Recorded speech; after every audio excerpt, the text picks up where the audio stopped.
Hello everyone, कैसे आप सभी लोग। द पॉलिटिकल मास्टर में आप सभी का स्वागत है। दोस्तों, आज इस वीडियो में हम करने वाले हैं क्लास 10 के एसएसटी यानी सामाजिक विज्ञान का सैम्पल पेपर, वो भी हिंदी मीडियम में। क्योंकि दोस्तों बहुत सारे बच्चों को लगातार मैसेज आ रहे थे कि सर हिंदी मीडियम में सामाजिक विज्ञान का, सोशल साइंस के एसएसटी के सैम्पल पेपर करवा दीजिए, क्योंकि सीबीएसई जो है केवल अंग्रेजी माध्यम में ही सैम्पल पेपर दोस्तों जो वो है जारी कर रखा गया है। बट दोस्तों द पॉलिटिकल मास्टर है तो आपको कोई भी चिंता करने की आवश्यकता नहीं है। यहाँ पर हम हिंदी माध्यम में जो है सैम्पल पेपर आप सभी के सामने लेकर आ चुके हैं, और वो भी सॉल्यूशन के साथ। तो चलिए दोस्तों इस वीडियो को शुरू करते हैं। और वीडियो को शुरू करने से पहले जो दोस्तों एक छोटी सी रिक्वेस्ट है, यदि आप हमारे चैनल पर नए हैं और चैनल को अभी तक सब्सक्राइब नहीं किया तो चैनल को जरूर सब्सक्राइब कर लीजिएगा और बेल आइकन को प्रेस कर लीजिए दोस्तों, ताकि हमारे चैनल के द्वारा जो भी अपडेट आप सभी के दोस्तों लेकर आई जाए उसका नोटिफिकेशन आसानी से आप सभी तक पहुंच सके।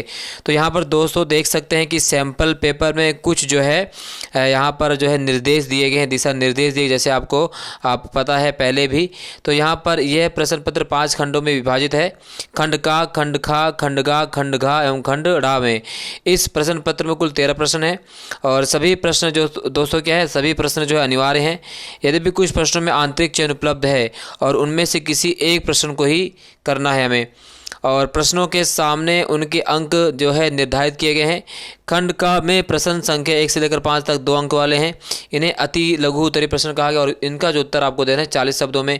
खंड खा प्रश्न संख्या 6 से 8 तक जो है 203 अंक वाले हैं, और ये अति लघु उत्तरीय प्रश्न है, और प्रत्येक प्रश्न का उत्तर 80 शब्दों में देना है।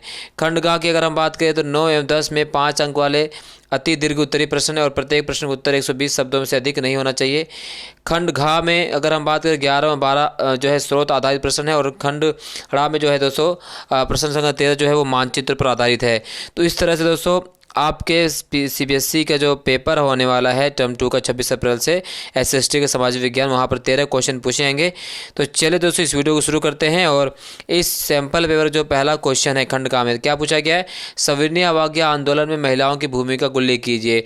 तो दोस्तों जैसे कि आप सभी को पता है कि सविनय अवज्ञा आंदोलन के दौरान महिलाओं ने बढ़ चढ़कर भाग लिया था, और बढ़ चढ़कर भाग लिया, और इसमें उन्होंने क्या योगदान दिया। इन्होंने शराब की दुकानों की पिकेटिंग की, महिलाओं ने ब्रिटिश सरकार के दुकानों से जो सामान लेना बंद कर दिया, और विदेशी वस्त्रों को होली जलाई गई। तो ऐसे बहुत सारा योगदान महिलाओं ने भी इस सविनय अवज्ञा आंदोलन में दिया था दोस्तों। इस जो वीडियो है दोस्तों, इस सैम्पल पेपर का जो सॉल्यूशन है उसका जो है पीडीएफ जो है दोस्तों द पॉलिटिकल मास्टर के टेलीग्राम चैनल पर अवेलेबल है, वहाँ से भी आप जाकर उसे डाउनलोड कर सकते हैं, जिसका लिंक दोस्तों मैं इस वीडियो के डिस्क्रिप्शन में दे दूँगा, और आप सीधा हमें टेलीग्राम पर भी ज्वाइन कर सकते हैं द पॉलिटिकल मास्टर से दोस्तों।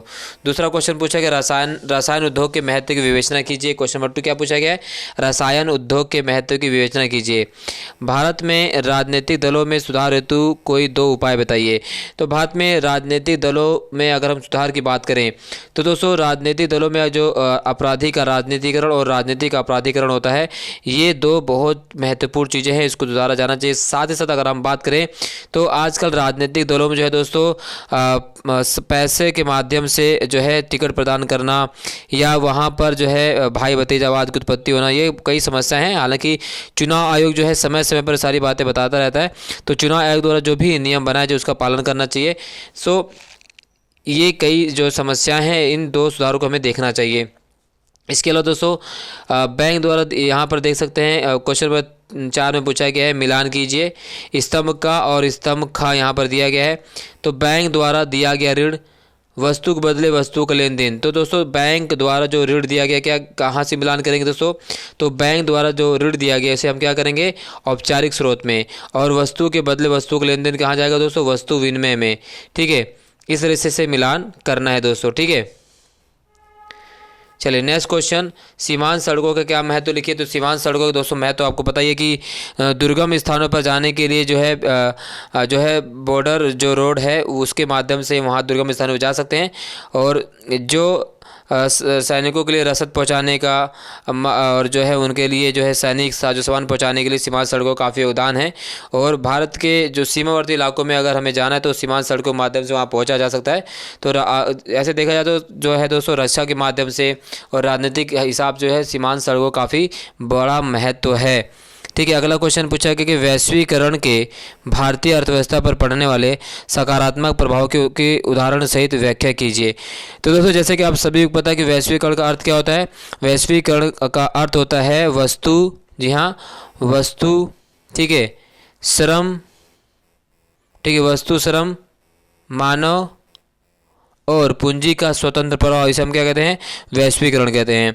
और वैश्वीकरण का भारतीय अर्थव्यवस्था में अगर हम सकारात्मक प्रभाव की बात करें तो इस भारतीय अर्थव्यवस्था में दोस्तों चयन की जो प्रक्रिया उपलब्ध हो पाई है, इससे हमारा जो माल है वो विश्व के अन्य देशों में आसानी जा सकता है और इससे हमारी मुद्रा में भी लगातार बढ़ोतरी हो रही है। ये सकारात्मक प्रभाव है और इससे का जो PDF है पूरे तरीके से दोस्तों आपको द टेलीग्राम चैनल पर उपलब्ध हो जाएगा, वहाँ पर आपको मिल जाएगा। क्वेश्चन नंबर 6 अथवा हम पूछा कि वैश्वीकरण को अपने शब्दों में परिभाषित कीजिए।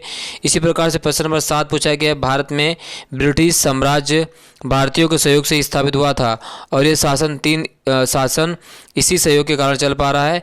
अगर भारत के लोग अपना सहयोग वापस ले लें तो ब्रिटिश शासन ढह जाएगा। इस कथन के आलोक में असहयोग आंदोलन के कारणों का विश्लेषण कीजिए।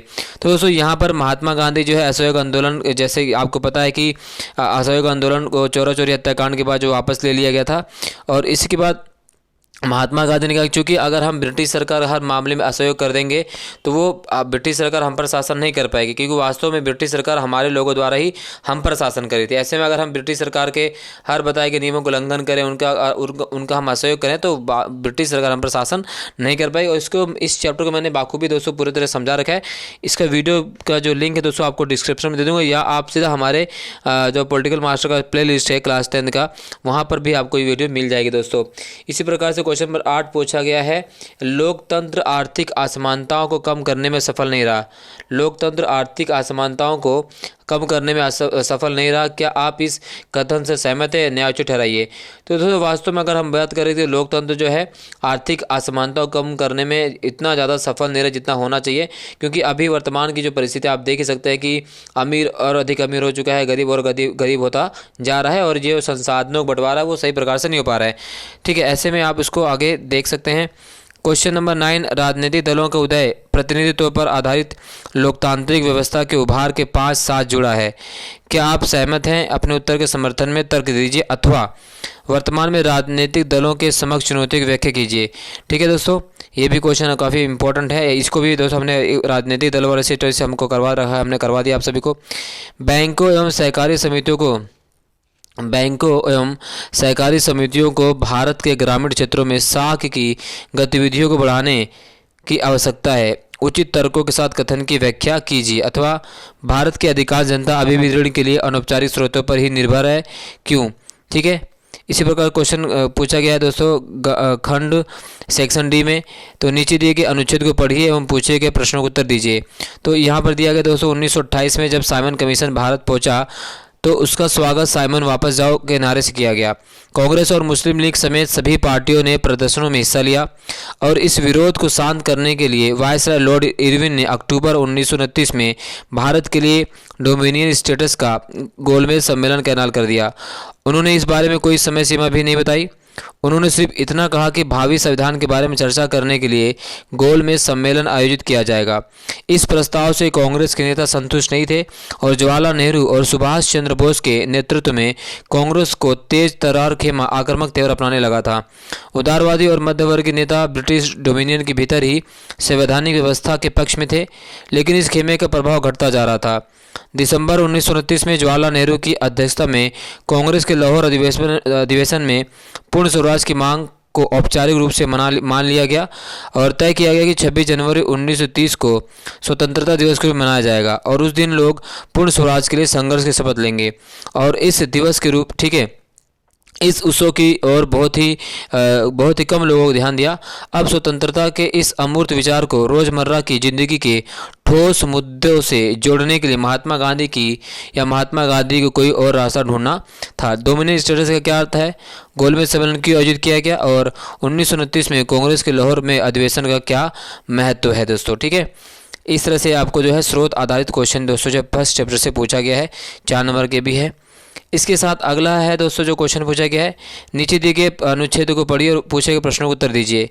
तो यहाँ पर भारत की 7,516 किलोमीटर लंबी समुद्री तट रेखा के साथ 12 प्रमुख तथा 200 मध्यम वर्ग छोटे पत्तन हैं। ठीक है, ये भी काफ़ी इंपॉर्टेंट है। तो कंडाला पत्थर के क्यों विकसित किया गया?